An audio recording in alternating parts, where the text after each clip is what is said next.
ओम शांति।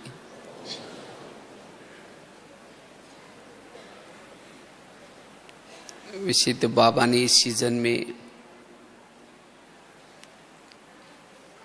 शिवरात्रि में विशेष व्यर्थ से मुक्त समर्थ स्थिति बनाने के लिए कहा हुआ है, क्योंकि जो समर्थ बनेगा व्यर्थों से मुक्त बनेगा। तो इसी के ऊपर हम चर्चा करेंगे, क्योंकि मन के अंदर के व्यर्थ संकल्प आत्मा को देह भान में लाते हैं। जितना मन में व्यर्थ संकल्प करेंगे उतना आत्मा देह भान में आती है। व्यर्थ सोचने से वाणी का बल कम होता है, दृष्टि का बल भी कम होता है, संकल्प का बल भी कम होता है। संकल्प सिद्धि स्वरूप नहीं बनते हैं, बोल में भी कोई ताकत नहीं होती। इसीलिए हमें व्यर्थ से मुक्त बनना है। और जितना व्यर्थ सोचते हैं, निगेटिव सोचते हैं, उतना हमारी वृत्ति भी निगेटिव बनती जाती है। व्यर्थ सोचने वालों की वृत्ति भी निगेटिव, दृष्टि भी निगेटिव, उसका दृष्टिकोण भी निगेटिव। और एक बार अगर हमारी वृत्ति निगेटिव बन गई, दृष्टि निगेटिव बन गई, हमें चारों तरफ समस्या ही समस्या नजर आती है। और ऐसी आत्मा कर्म योगी नहीं बन सकती, अंतर्मुखी नहीं बन सकती। जिसके मन में व्यर्थ विचार चलते हैं, समस्या के विचार चलते हैं, वो कर्म योगी नहीं। इतना ही नहीं, योग में बैठेंगे तो भी वो आत्मचिंतन, परमात्मा चिंतन करने के बजाय, ज्ञान का चिंतन करने के बजाय वो व्यर्थ चिंतन में उलझी रहती है, जिसके कारण वो प्रभु मिलन का आनंद नहीं ले सकती। इसीलिए व्यर्थ से मुक्त। व्यर्थ सोचने वाला स्वधर्म में नहीं टिक सकता, सोमानों में नहीं टिक सकता, एकाग्रता का अभ्यास नहीं कर सकता।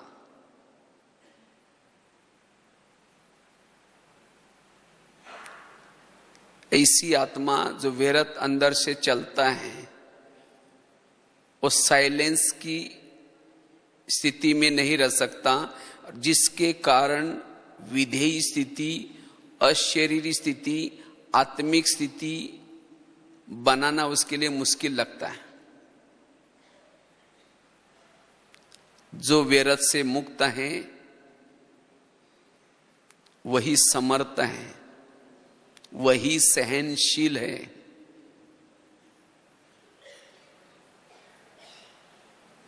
इसलिए बाबा कहते बच्चे व्यर्थ संकल्प से मुक्त बनो। वैसे तो दुनिया में व्यर्थ सोचने वालों को कहते हैं तनाव पैदा हो गया। और तनाव को इंग्लिश में क्या कहते हैं? टेंशन। 10 मतलब कितना? 10। सन मतलब बच्चे।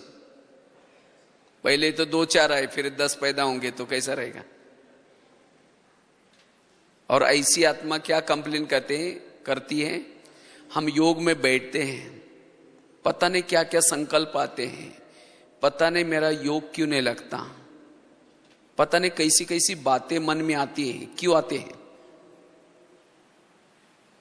क्योंकि सारा दिन सोचा है, वो सोच वापिस आते हैं। योग में माया आते हैं, मतलब कोई राक्षस आकर के थोड़ी हिलाता है। वही सारा दिन की व्यर्थ बातें हमें आत्मचिंतन, परमात्मा चिंतन करने नहीं देती। और वैसे ही व्यर्थ सोचने वालों को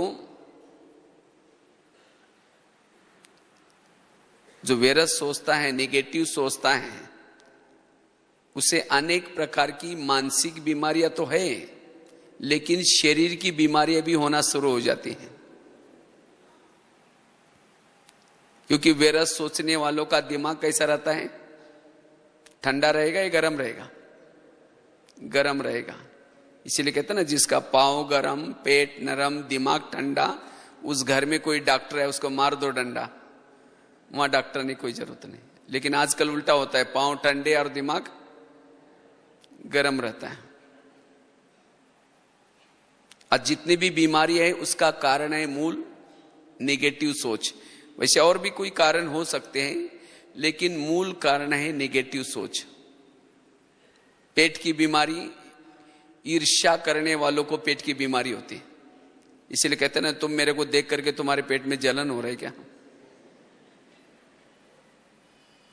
फिर कहेंगे ये तो बहुत अच्छी थी, लेकिन इसीलिए अचानक इसका ऑपरेशन कैसा हो गया? दिखने में तो अच्छी है लेकिन ईर्ष्या करती है। किसी का ब्लड प्रेशर बढ़ता है, बीती हुई बातों को याद करने वालों का ब्लड प्रेशर बढ़ता है। शुगर होती है, दूसरों को अपने कंट्रोल में रखने की कोशिश करेंगे, मैं इसकी सास हूं, मैं इसका पति हूं, लेकिन आजकल कोई किसी की बातें नहीं मानता है। फिर उस बात को चिंतन खुद करेंगे, औरों को भी सुनाएंगे, मैं इसकी मां हूं, मैंने इस बच्चे को पढ़ाया लिखाया बड़ा किया, और जब इसकी शादी हुई अपनी पत्नी का मानता है, मुझे पूछता ही नहीं। अभी मेरी ऐसी हालत है तो बुढ़ापे में पता नहीं मेरे लिए क्या कर सकता है। उसको सुनाएंगे, चिंतन करेंगे। ऐसे बातों से बॉडी में केमिकल्स उतरते हैं और उससे शरीर की बीमारियां होती हैं। वो बच्चा क्यों नहीं मानता? जिसकी अपनी कर्मेंद्रियां कहना नहीं मानती, उसका कहना कोई नहीं मानेगा। आज किसी को दूर का कम दिखता है, दूसरे की बुराई को आंखें फाड़ फाड़ करके देखेंगे। आंखें फाड़ने से पुतली फैल जाती है, दूर का कम दिखता है। डॉक्टर के पास जाएंगे, कहेंगे डॉक्टर साहब मुझे दिखता ही नहीं। कहेंगे चश्मा पहन लो। चश्मा तो पहन लिया, फिर भी बुराई देखना नहीं छोड़ेंगे, नंबर बढ़ता ही जाएगा। आज किसी को नजदीक का नहीं दिखता, अपने बुराई को डोंट केयर करेंगे, नहीं देखेंगे, नजदीक का दिखना कम हो जाएगा। आज किसी को अस्थमा, दमा का प्रॉब्लम होता है, कोई भी बातों को पेट में दबा कर रखेंगे, खुल के नहीं बोलेंगे, दमे का प्रॉब्लम। किसी को स्पॉन्डाइलाइट होता है, गले का प्रॉब्लम, रास्ते में जा रहे सब्जी लाने के लिए देखेंगे वो क्या करती है, वो क्या करता है, इधर उधर देखते जाएंगे। जो इधर उधर देखता है उसको स्पॉन्डाइलाइट होता है। डॉक्टर एक बड़ा सा पट्टा लगाते हैं गले में, पट्टे में गले में पट्टा लगाने के बाद 6 मास तक ना इधर देखता है ना इधर देखता है, सीधा देखते चलना पड़े।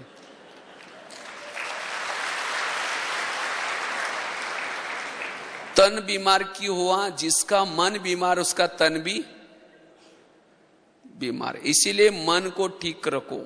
जिसने अपने मन को ठीक रखा उसका तन भी ठीक रहेगा। आजकल दुनिया में बहुत सारे हॉस्पिटल खुल रहे, लेकिन ऐसे मन का हॉस्पिटल कोई है? और इसीलिए बाबा कहते हैं ब्रह्मा कुमारीज ये क्या है? ये है मन का हॉस्पिटल, मन को ठीक करने के लिए है। इसीलिए बाबा कहते बच्चे व्यर्थों से मुक्त बनो, अन्यथा आगे चल करके बहुत समस्या आएंगी, बातें आएंगी। अगर आप अपने मन को कंट्रोल नहीं करेंगे, ऐसी बीमारियां पैदा होगी जिसकी कोई दवाई भी नहीं निकलेगी।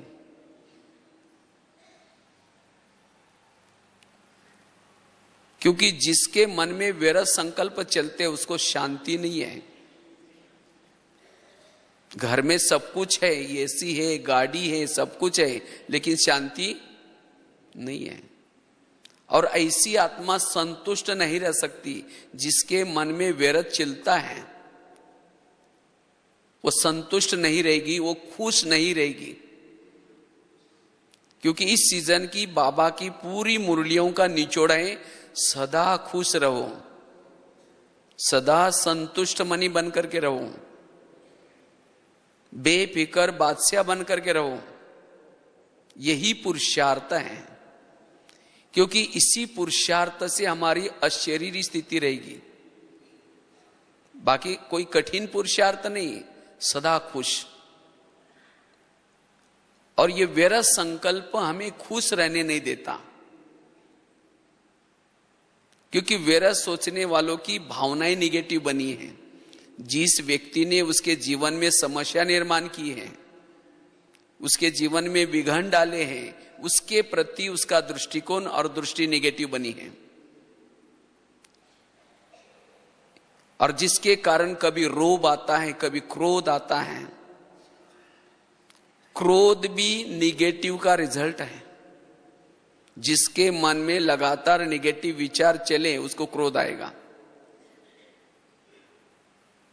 और ऐसी आत्मा फिर जिसके प्रति भावनाएं निगेटिव बनी है उसे किनारा करेंगी, उसे बातें नहीं करेंगी, उसकी महिमा सुन नहीं पाएंगी,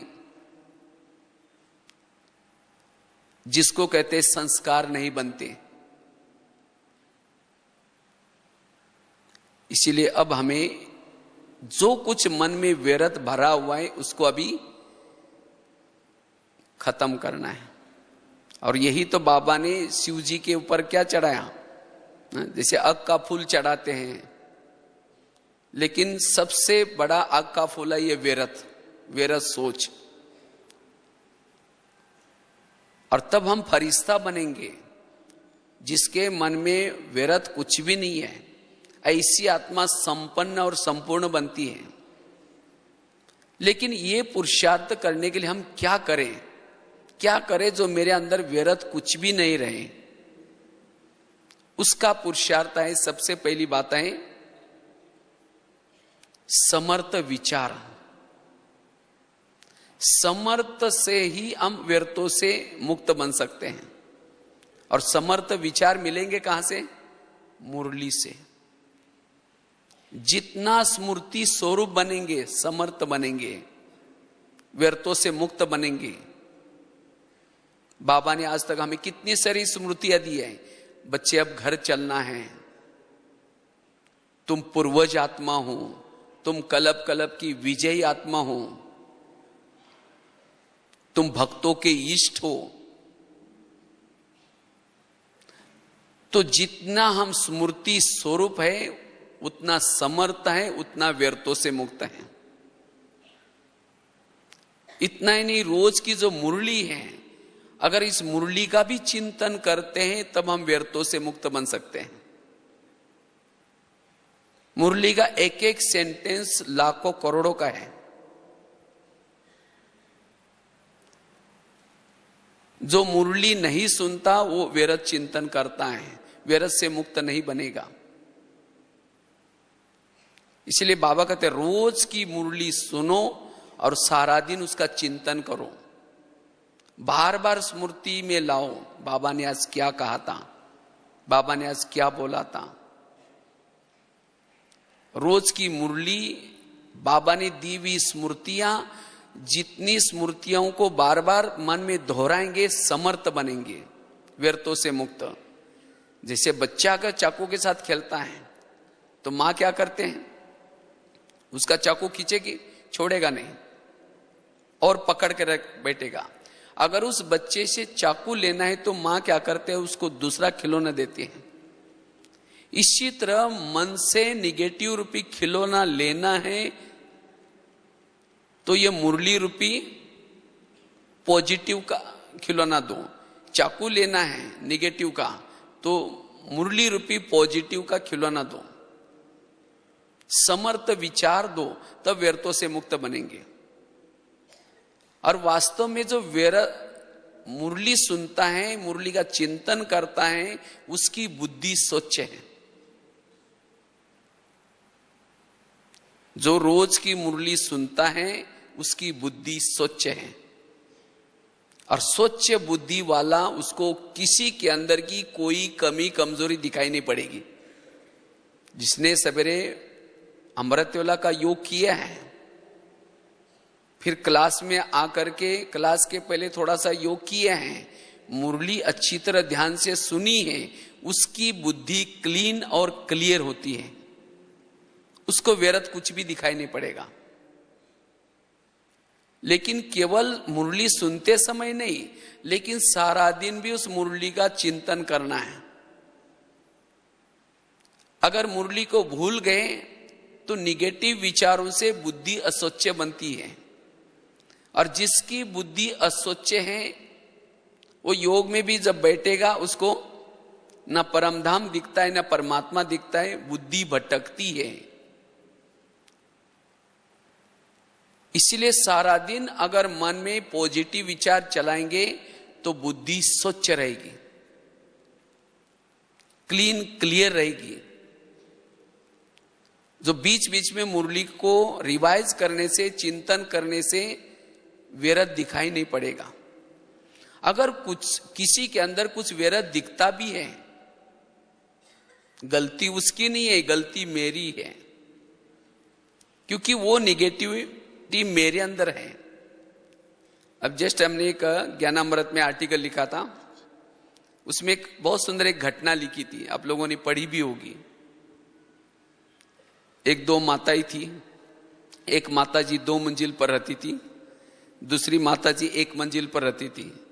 2 मंजिल वाली माताजी रोज अपने घर की खिड़की से पड़ोसनी के छत पर देखती है, तो छत पर कपड़े सुखाए रहते हैं। उसके कपड़े देख करके पति को कहते हैं इसको कोई अक्ल नहीं है, कितने गंदे कपड़े, कितने मैले कपड़े हैं।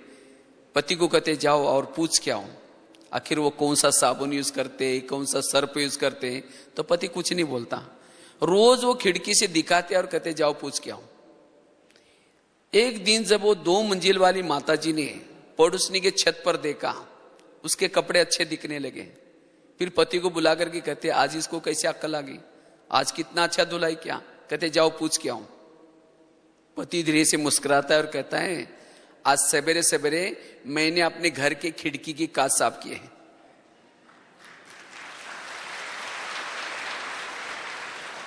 मना रोज वो कैसी धुलाई करती थी, वो तो बहुत अच्छी धुलाई करती थी, लेकिन उसको गंदे क्यों दिखते थे, क्योंकि उनके ही घर के खिड़की के कांच गंदे थे।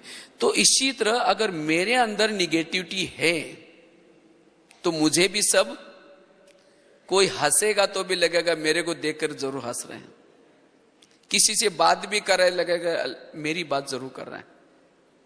और यही हमारे व्यर्थों का कारण है।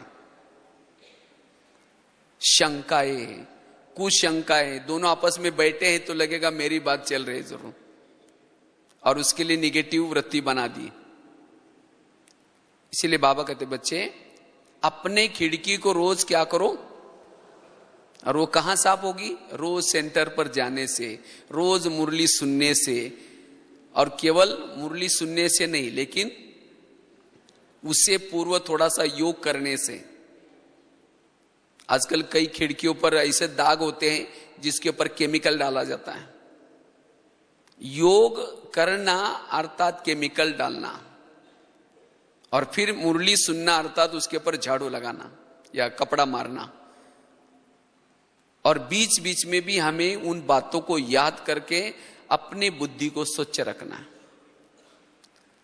दूसरी बात है व्यर्थों से मुक्त बनने के लिए ड्रामा के ऊपर विश्वास।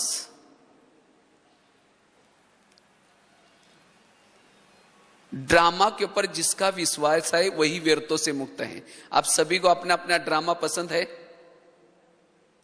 हाँ, है पसंद।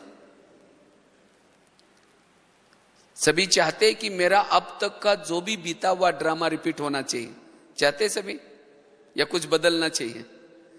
अगर आपका आज तक का जो बना हुआ ड्रामा अगर बदल देंगे तो अभी जो बना हुआ ड्रामा जो है चल रहे हैं, बाबा मिलन, ब्राह्मण परिवार मिला, वो भी बदल जाएगा फिर। इसलिए हमारे दिल से सदा निकले वह ड्रामा वह, और तब वो आत्मा व्यर्थों से मुक्त है। वैसे तो हम 3 बाप के बच्चे, बाप कितने हमारे? 3, लेकिन हमारी मां 4 है। एक है ब्रह्मा, दूसरी है मम्मा, तीसरी है लौकिक मां, चौथी है ड्रामा। ड्रामा मां तो कल्याणकारी होती है, अगर बच्चा बीमार है तो उसको दवाई पिलाते हैं, दवाई कड़वी है तो बच्चा क्या करता है, बार बार मुंह से निकालता है, लेकिन माँ क्या करते है, उसको जबरदस्ती हाथ पकड़ करके भी उसको पिलाएगी। उसको पता है कि अब कड़वी लग रही है, लेकिन इससे इसका कल्याण होने वाला है। इसी तरह ड्रामा रूपी मां कल्याणकारी है। ड्रामा में जो भी कुछ घटना हमारे सामने आते हैं उससे हमारा कल्याण होगा। इसलिए हर एक को अपना ड्रामा पसंद होना है। बाबा ने हर एक आत्मा का जो ड्रामा बनाए बड़ा फुर्सत से बनाया है और बड़ा कल्याणकारी बनाया है। जिस जिस लोगों को आपके आसपास में रखा है सब आपका कल्याण करने वाले हैं।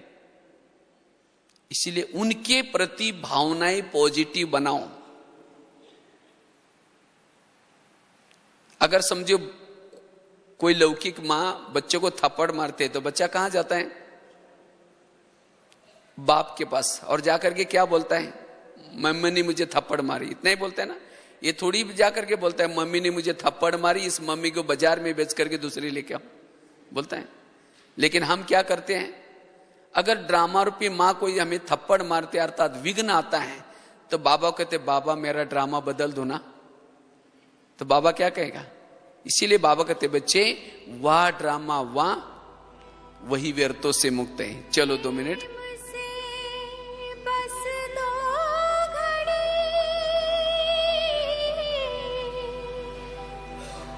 तो बात चल रही थी, हमें सभी को अपना अपना ड्रामा क्या होना है, पसंद होना चाहिए। जिसको अपना खुद का ड्रामा पसंद नहीं है, संबंध संपर्क वाले पसंद नहीं है, वो व्यर्थ सोचता है, उसका दृष्टिकोण नेगेटिव बन जाता है। तो इसलिए जो जैसे मेरे संपर्क में लोग हैं वो सब मेरा कल्याणकारी है। आज तक की जो भी कुछ विघ्न आए, समस्या आई, उन समस्या और विघ्नों ने मुझे प्रभु मिलन कराया। अगर वो समस्या ना आती, वो विघ्न ना आते तो हम यहां तक नहीं पहुंचते। इसीलिए बाबा कहते बच्चे समर्थ सोचो, तब व्यर्थों से मुक्त बन जाएंगे। अब समझो कोई माता है, उसका अपना पति शराबी है, मारता है, झगड़ा करता है, रहना तो उसके साथ ही है। अगर उसके प्रति उसने नेगेटिव भावना बनाए कि ऐसा है वैसा है, सोच सोच करके, जब घर में मुरली सुन करके जाएंगी तो जाते हैं उसकी शक्ल देखते ही फिर कहेंगे फिर पी के आया, फिर ऐसा करता है, उसके लिए दुआएं नहीं निकलेगी, शुभ भावना नहीं निकलेगी। इसीलिए क्या करे, उसके प्रति पॉजिटिव दृष्टिकोण बनाए। भले वो कुछ भी करता है तो भी हमारी स्थिति अच्छी रहे। और उस माता के लिए तो पति तो बहुत मिले होंगे, सतयुग में मिले होंगे, त्रेता में मिला होगा, द्वापर में भी मिला होगा, अभी भी मिला है। सतयुग का पति तो बहुत अच्छे होंगे, ना कभी शराब पीता था, ना कभी मारता था, ना कभी पीटते होंगे, सोने के महलों में रहते थे, पुष्पक विमान घर में था, बहुत सारी संपत्ति थी, इतना अच्छा पति था। लेकिन क्या उस इतना अच्छा देवता पति के कारण शिव बाबा मिला? और अभी का पति शराबी है, मारता है, पीटता है, लेकिन उसके कारण कौन मिला है? इसीलिए और बाबा कहने बाबा ऐसा ही शराबी 5000 साल के बाद भी जरूर देना। तब ऐसा पति होने के बाद भी बड़ा आनंद आएगा, अच्छा लगेगा। इसीलिए संगम युग में हमारे आसपास में जो कुछ है सब हमारा कल्याण करने वाला है। इसीलिए ऐसी बातों से भी खुश रहो। अगर वो बातें मेरे जीवन में ना होती तो मेरा कल्याण ना होता। इसीलिए बाबा ने हमारा जो ड्रामा बनाया है वो कल्याणकारी बनाया,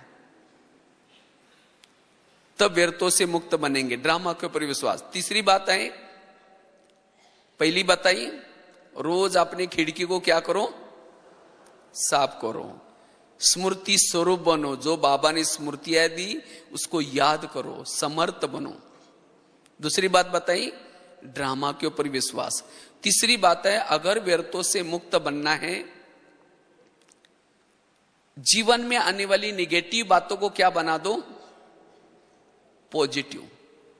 जो सारा दिन में हमारे जीवन में जो कुछ बातें आती है निगेटिव, उसको पॉजिटिव में बना दो। अगर आपकी कोई ग्लानि करता है, तुरंत मन में आता है कि इसने ग्लानि क्यों की, इसने तो बड़ों के पास जाकर के मेरी बातें बता करके मेरी भावनाएं खराब किया होगा। तो इसी बातों से इसको सोच करके वृत्ति निगेटिव बनती है, दृष्टि निगेटिव बनती है। लेकिन कोई बात नहीं, अगर आप सच है, आपको सोचने की क्या जरूरत है, उसको पॉजिटिव में लो। जो यहां मेरी ग्लानि करता है या जो मुझे ग्लानि करता है, अपमान करता है, वही क्या करेगा, गुलाब का फूल डाल करके एक दिन आएगा, पूजा भी करेगा, आपका भगत बन जाएगा। अगर आपका कोई परचिंतन करता है, कोई बात नहीं, परचिंतन करने वाला आपका कीर्तन भजन गाने वाला भगत बनेगा। भजन में क्या करते हैं, दो चार जन मिल करके, एक जन ताल बजाता है, एक जन डपला बजाता है, एक जन गाता है, दो चार जन सुनते हैं, उसको क्या कहते हैं, कीर्तन भजन। तो परचिंतन में भी क्या होता है, दो चार जन इकट्ठे होते हैं, एक कहेगा हुआ है ही सी, दूसरा कहेगा हाँ मेरे साथ भी ऐसा क्या, माने एक जन ताल बजा रहे, दूसरा डपला बजा रहे, एक जन गा रहे हैं। अगर यहां कोई आपका परचिंतन करेगा, वही आपका भगत बनेगा। तो योग में बैठेंगे तो बाबा को, बाबा आज आपने एक बहुत अच्छा भजन मंडली भेजी, कल भी किसी को भेज देना। तो ऐसी बातों से आपके अंदर निगेटिविटी नहीं आएंगी, ऐसी बातों से भी आपका चेहरा खिला हुआ रहेगा, आप संतुष्ट रहेंगे। लेकिन हम जब निगेटिव ले लेते तब जाकर के उसमें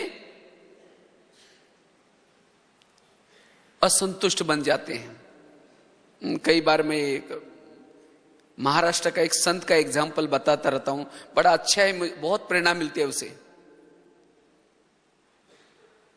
एक महाराष्ट्र में एक संत थे, तुकाराम महाराज नाम था, भक्ति करते थे। तो गली के लोगों ने उसको भक्ति करने के लिए मना किया, तब भी उसने नहीं छोड़ा। तो एक दिन सभी लोगों ने पकड़ करके उसके गले में सब्जी की माला पहना दी, बैंगन, टमाटर, आलू, मटर, मुंह काला किया, उसके बाल उतार करके हल्दी लगाई और उसको एक गधे पर बिठा करके गली गली में घुमाया। इतना भी नहीं छोड़ा, जहां उनकी पत्नी रहती थी वहां तक लाया और पत्नी को घर से बुला करके कहा, इनको बहुत समझाया था लेकिन नहीं माना, इसीलिए आज ऐसा किया। उसकी पत्नी देखते मेरे पति को ऐसा किया तो सबको गाली देती है। जब गाली देते हो, तुकाराम महाराज अपनी सब्जी की माला दिखा करके कहते हैं, इनको गाली क्यों दे रहे, ये लोगों ने अपने लिए 8 दिन के लिए सब्जी ला कर दिया ये। और कहा गाली मत देना, मैंने बहुत दिनों से गाँव नहीं देखा था, ये लोगों ने मुझे गली गली का घर घर घुमा के लाया है। और कहा कि गाली मत देना, मेरे तो सिर में फोड़े हो रहे थे, ये लोगों ने बाल उतार करके हल्दी लगाया, औषध किया, अब ठीक हो जाएगा। और कहा गाली मत देना, जब मेरी शादी हुई थी उस समय बारात नहीं निकली थी, ये लोगों ने पूरी गांव में मेरी बारात निकाली है। निगेटिव परिस्थिति को पॉजिटिव बना दिया, ये है कला। तो इसी तरह हम सवेरे ही सोच करके जाए, आज जो भी निगेटिव बातें आएंगी उसको मुझे क्या बनाना है, पॉजिटिव। तब ऐसी आत्मा बुराई में भी संतुष्ट रहेंगी, विघ्नों में भी संतुष्ट रहेगी। इसीलिए बाबा कहते बच्चे निगेटिव बातों को क्या बना दो, पॉजिटिव। बाबा भी कहते ना, जो निंदा हमारे करे वो मित्र हमारा सोए तेरे। जो निंदा करता है वो हमारा कौन है, मित्र। महिमा करता वो हमारा दुश्मन है। लेकिन हमें कौन अच्छा लगता है, महिमा सुनाने वाला अच्छा लगता है। अगर कोई ग्लानि करता वहां से भाग जाते हैं। ग्लानि हमें क्या करते हैं, जगाती है, महिमा हमें सुलाती है। अगर कोई महिमा करता है हमारा पुरुषार्थ तो रुक जाता है। दुनिया में भी कहते हैं ना, कड़वी चीजें खाओ तो आपकी हेल्थ अच्छी हो जाएगी। नीम का पत्ता, जो भी कुछ कड़वी चीजें, करेला है। इसी तरह जो जीवन में कड़वा डाइजेस्ट करता है वो मानसिक रूप से उसकी हेल्थ ठीक होती है। लेकिन आजकल हम मीठा पसंद करते हैं। मीठा पसंद करेंगे तो सुस्त बन जाएंगे। इसीलिए बाबा कहते बच्चे निगेटिव को पॉजिटिव में लो। चौथी चीज है, अगर मुझे व्यर्थों से मुक्त बनना है, विघ्न डालने वालों के प्रति सकारात्मक दृष्टिकोण अपना दो।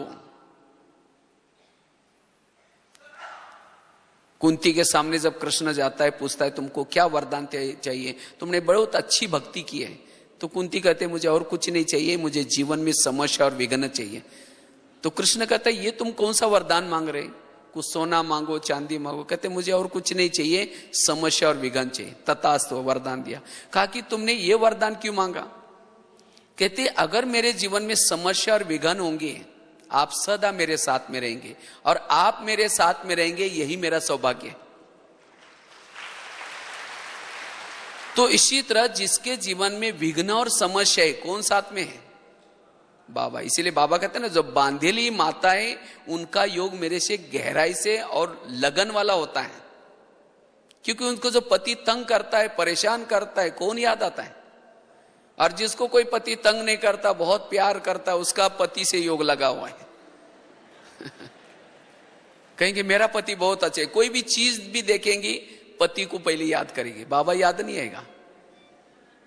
इसीलिए बाबा कहते हैं बच्चे, विघ्न और समस्या हमारे लिए कल्याणकारी है। विघ्नों से कभी भी घबराना नहीं है। तो विघ्न डालने वाले लोग हमें प्यारे लगने चाहिए। लेकिन हमारा जो आज टेंशन बढ़ जाता है, हम निगेटिव बन जाते हैं। किससे बन जाते हैं?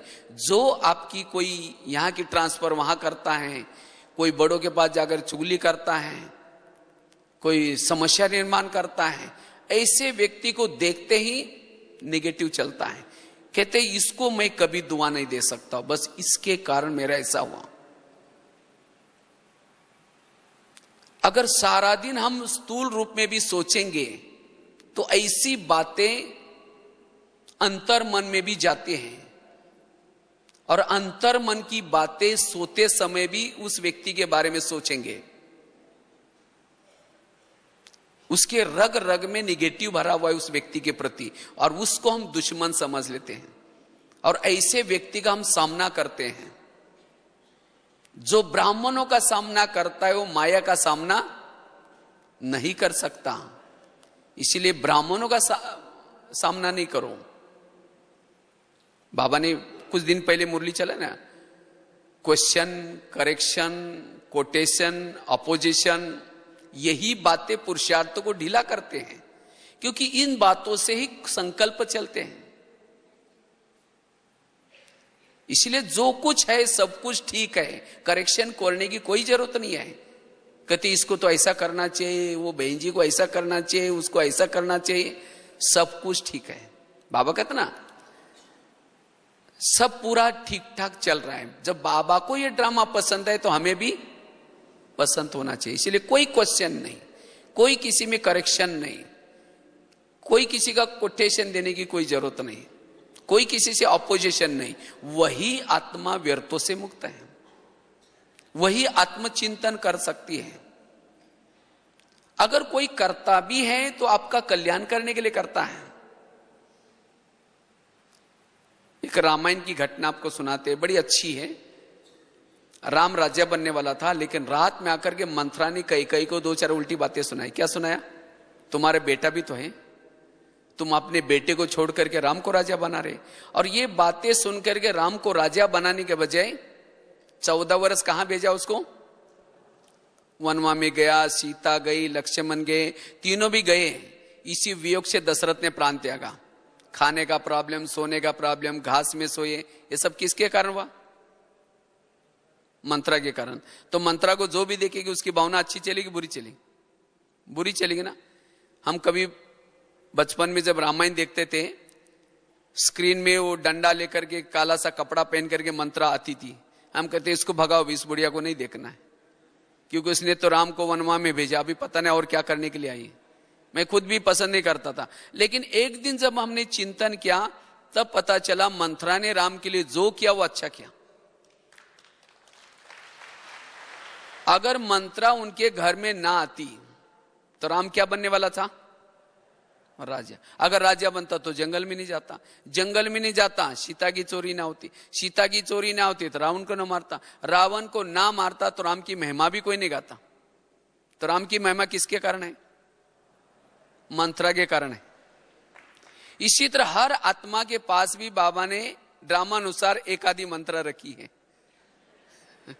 वो चुगली करते हैं, यहाँ की ट्रांसफर वहां करते हैं, झगड़ा। और आज जो हम व्यर्थ हैं, जो अंदर से व्यर्थ जो आता है कभी, उसके कारण आता है। कहते बस ये मेरा एक दुश्मन है, बस ये यहां से चला जाए हम बहुत अच्छा रह सकते, इसके कारण मेरा ऐसा होता है। अगर वो ना होता आप बहुत सुखी रहते। आपके घर में कोई ब्रह्मा कुमारी आती, कहते हमारा ज्ञान सुनने के लिए चलो, कहेंगे हमारे घर में बहुत शांति है, नहीं चाहिए। इसीलिए उस व्यक्ति का धन्यवाद जिसने हमें विघ्न डाले या अशांत किया। अगर राम के जीवन में मंत्रा ना आती, ना हनुमान मिलता, ना अंगद, ना ऋषि, ना मुनि, कोई नहीं मिलते। ये सब किसकी दौलत थी? मंत्रा की। इसी तरह आज आपके जीवन में इतना अच्छा बाबा मिला, दैवी परिवार मिला, दीदी दादियां मिली, ज्ञान मिला, ये सब इतना ऊंचा ब्राह्मण परिवार मिला, किसके कारण? आज तक की मंत्राओं के कारण, जिन्होंने हमें तंग किया, परेशान किया, जिसके कारण हम सुख ढूंढते ढूंढते ढूंढते यहां तक पहुंच गए। इसीलिए कभी एकांत में बैठ करके उन सभी को धन्यवाद दो जिन्होंने आपको तंग किया है। कहो कि आप लोगों ने हमें परेशान किया, हमारा बहुत अच्छा हुआ, लेकिन फिर 5000 साल के बाद तंग करने के लिए जरूर आना। तब उस व्यक्ति के लिए अंदर जो भरे हुए हैं सब खाली हो जाएंगे, बिल्कुल ब्रेन वॉश हो जाएगा। नहीं तो आज ऐसा भरे हैं, उसको देखते वाइब्रेशन भी चलते हैं, मन से बोल भी निकलते हैं, दृष्टि से भी निगेटिव निकलता है, और यही व्यर्थों का कारण है। इसीलिए बाबा कहते बच्चे, विघ्न डालने वालों के प्रति सकारात्मक दृष्टिकोण बना दो। अगर आप सकारात्मक उसके प्रति बनेंगे तो वो भी आपके लिए सकारात्मक बनेगा, आपका व्यर्थ खत्म हो जाएगा, आप समर्थ बन जाएंगे। तो कितनी बातें बताई? पहली बताई खिड़की को रोज, दूसरी बात बताई ड्रामा के ऊपर विश्वास, तीसरी बात बताई निगेटिव बातों को क्या बना दो? पॉजिटिव, चौथी बात बताई विघ्न डालने वालों के प्रति सकारात्मक दृष्टिकोण। पांचवी बात है, अगर मुझे व्यर्थों से मुक्त बनना है, समर्थ बनना है, उसके लिए अगर कोई व्यर्थ आपको आकर के सुनाता है, व्यर्थ आता कहां से? कहां से आता है? व्यर्थ आता है संग दोष से। संग दोष किसको कहेंगे? कोई अज्ञानी आत्मा को संग दोष नहीं कहेंगे। अगर कोई आकर के किसी बहनों की, कोई सेंटर की, कोई भाई बहनों की अगर कोई बुराई करता, वो है संग दोष। क्योंकि ऐसी बातें जब कान में जाएंगी तो वृत्ति निगेटिव बन जाएगी। इसलिए निगेटिव बातें सुनाने वालों से दूर रहना है। जिसको बाबा कभी कहते हैं ना, बच्चे झगमुई झगमुई मत करो, पर चिंतन की बातें हमें दृष्टिकोण को निगेटिव बनाते हैं, दृष्टि को निगेटिव बनाते हैं। इसीलिए अगर कोई व्यर्थ बातें सुनाता है, उसको हाथ जोड़ के कहो कि मुझे नहीं सुनाओ, कहीं और जाकर के सुनाओ, मुझे स्ट्रिक्ट बनो। हम क्या करते हैं, मजबूरी से सुन लेते हैं, और सुनने के बाद उसका चिंतन चलेगा, चिंतन चलते चलते वृत्ति निगेटिव बनेगी, दृष्टि निगेटिव बनेगी, फिर उसको बदलना बड़ा मुश्किल है। अगर घर में कोई कचरा लाकर डालेगा तो क्या कहेंगे?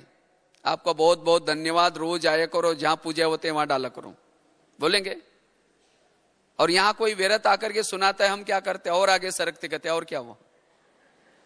वो उठ के जा भी रहे, कहेंगे बैठो ना, चाय पानी पी के जाओ ना, बताओ ना और क्या हुआ। माना वो व्यर्थ बातें सुना रहे, कचरा डाल रहे, उसको हम क्या पिला रहे?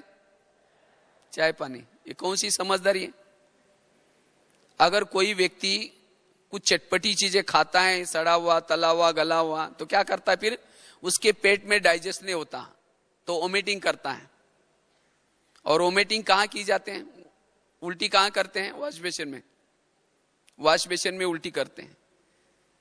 तो इसी तरह जो सारा दिन चटपटी समाचार सुनता है, देखता है, वो क्या करता है, वो क्या करता है, और ऐसी बातें पेट में डाइजेस्ट नहीं होंगी, फिर शाम को उसको वोमिटिंग आएगी। और उल्टी करने के लिए, सुनाने के लिए कहां जाता है? वॉश बेसिन में। कान है वॉश बेसिन, कान का आकार कैसा है? और एक नली भी है। और हर व्यक्ति का वॉश बेसिन फिक्स है, जब तक उसको सुनाएंगे नहीं तब चैन नहीं आएंगे। तो ऐसी बातों से हम किनारा करें, ये व्यर्थों का बहुत बड़ा कारण है। और ऐसी बातों का चिंतन करने से हम समर्थ बनने के बजाय देह भान में आते हैं, इससे हमारा टाइम वेस्ट हो जाता है। इसीलिए पर चिंतन की बातों से हमें स्वयं को बचाना है। पर चिंतन के बजाय सो चिंतन करना है, आत्मचिंतन करना है।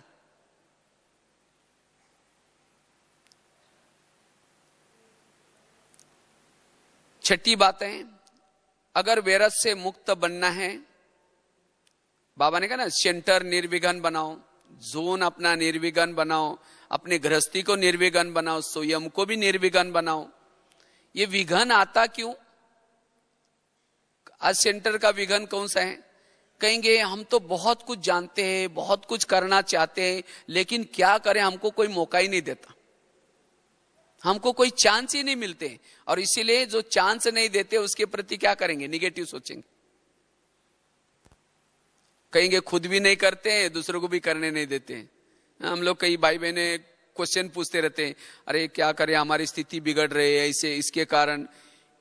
क्यों? कोई अगर आपको बड़ा कोई रोकता है तो उसके प्रति निगेटिव चलते हैं, लेकिन नहीं, अगर बड़ा आपको कोई रोकता है जिसको बाबा ने निमित्त बनाया, जरूर उसमें मेरा कुछ कल्याण है, मुझे सोचने की कोई जरूरत नहीं।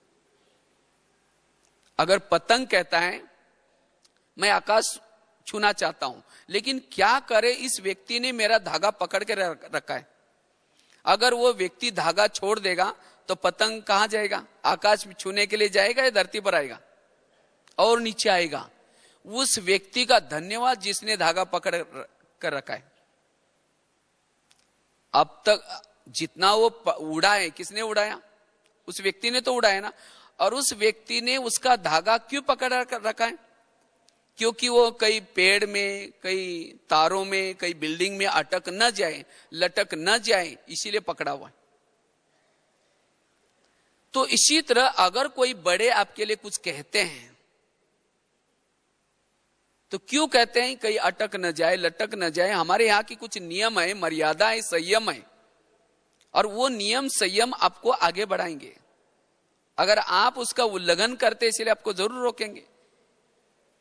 इसीलिए अगर कोई आपको कुछ कहता है तो उसे हमें क्या करना है? स्वीकार करना है, न कि उनके प्रति नेगेटिव सोचना है।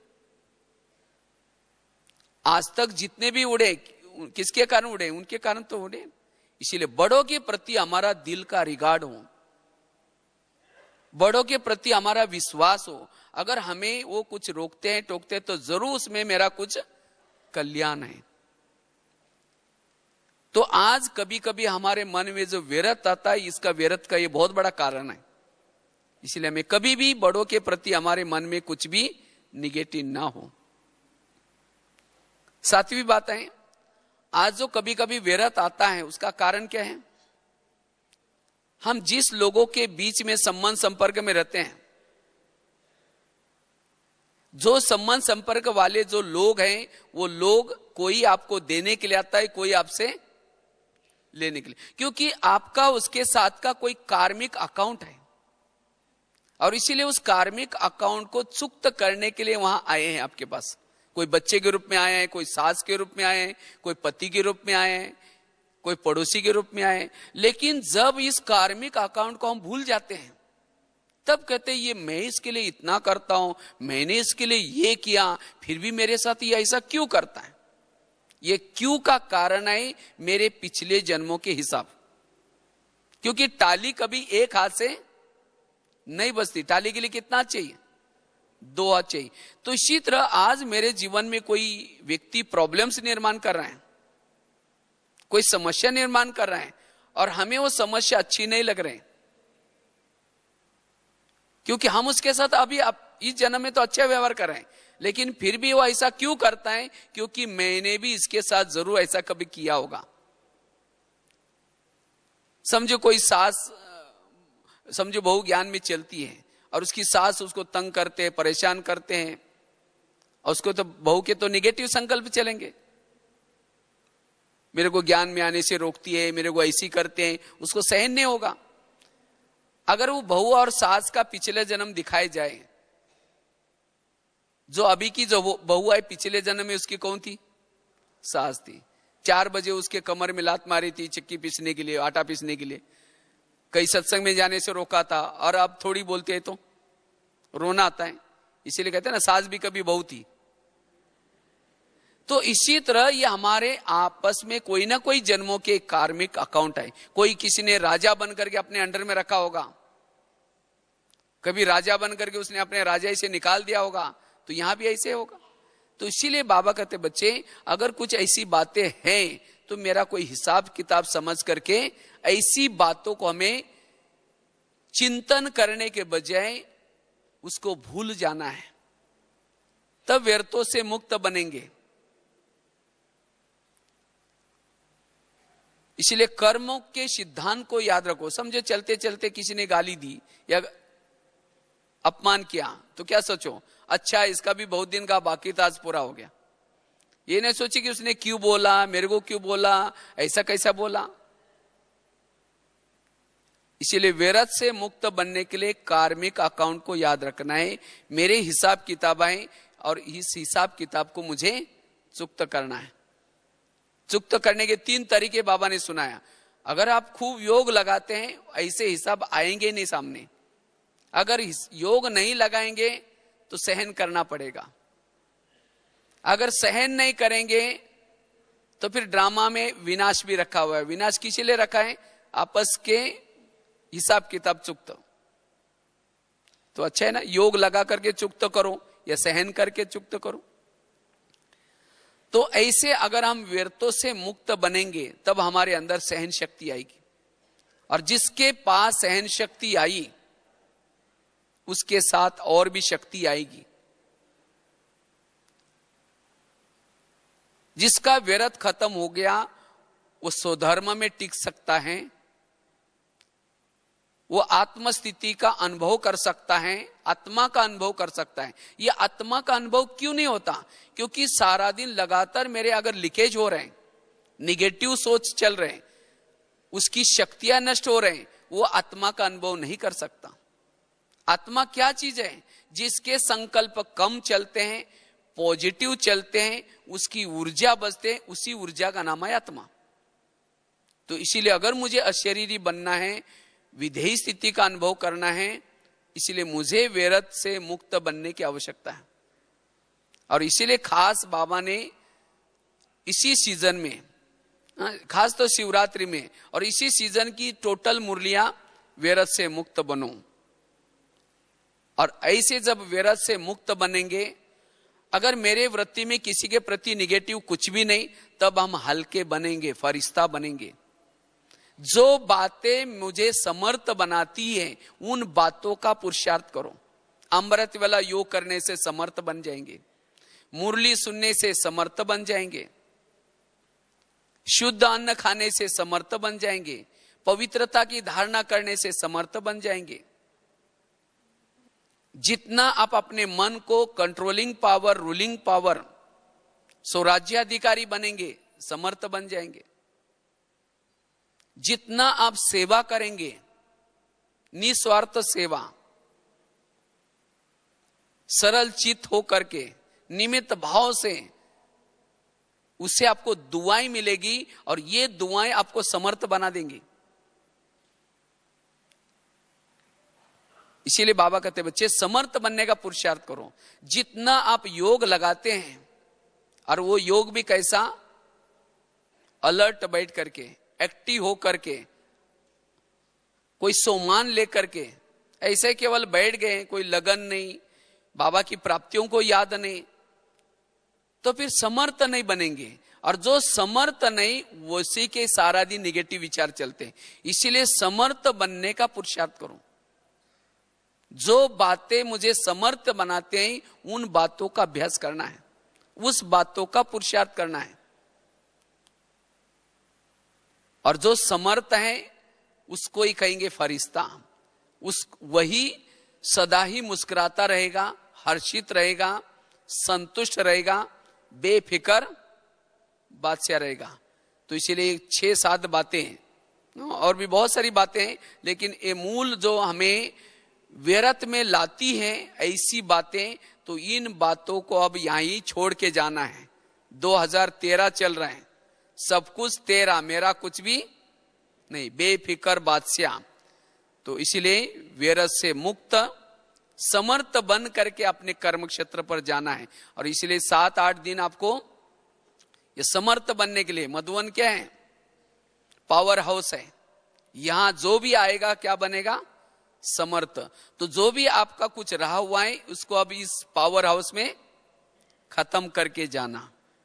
ठीक है? ओम शांति।